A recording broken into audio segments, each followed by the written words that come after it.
This week, a new superhero makes a big screen debut. Plus, we'll take a look at Best Picture nominee Chicago tonight on the Front Row.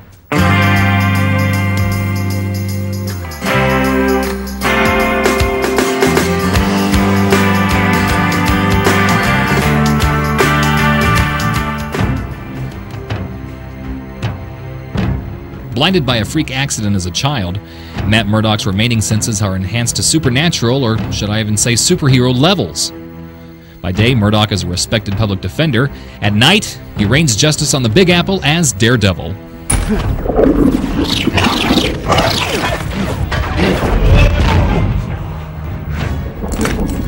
It's not the most known comic book hero, but it does come with a pretty good pedigree. Daredevil is the brainchild of Stan Lee, the graphic novelist behind Spider-Man and The Incredible Hulk, just to name a few. Ben Affleck stars as Murdock/Daredevil, with Jennifer Garner as Elektra, his would-be love interest, and Colin Farrell as Bullseye, an assassin who kills with everyday objects like paper clips and peanut shells. As far as heroes go, Daredevil has always been one of the more interesting of the comic book heroes. He's not really supernatural, he doesn't fly or shoot webs, and he isn't some freaky Michael Jackson-type millionaire who lives in his own private kingdom. He's just one tough kid from Hell's Kitchen. But as far as this movie goes, there's nothing really interesting about it. It's a collection of tired cliches and some stale characters that we've seen over and over again. Even the fight scenes are so dark and bland you can care less what happens, let alone who wins. It's like, here's a love scene, and oh, here's another fight scene. Here's the part where the reporter's hot on his trail, and hey, look, another fight scene. You lose interest even before you're comfortable in your seat.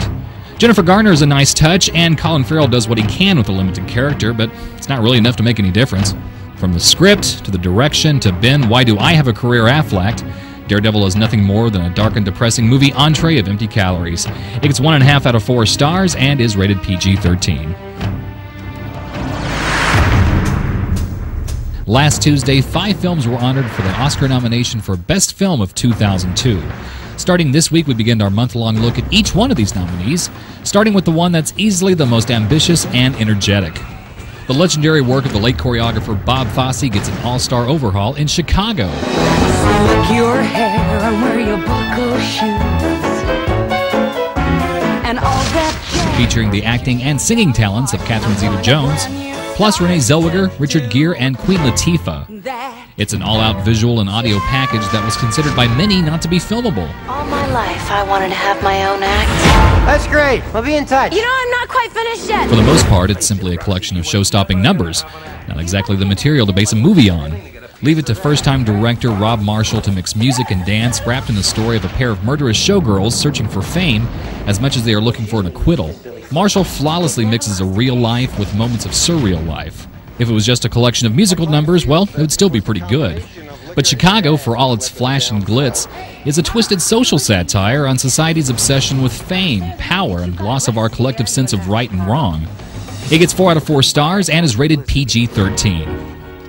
Chicago is considered by many to be the frontrunner of the Oscar race with 13 nominations and a shoo-in for Best Picture. Well, maybe so. Next week we'll check out another qualified nominee, and don't forget to watch the Academy Awards on KQ2 right here Sunday, March 23rd. And keep watching to find out how you can be part of it all as Subway KQ2's Star for a Day. Well, that's all for this week. Join us next time again right here on the Front Row. Until then, I'm Bob Shultz for KQ2.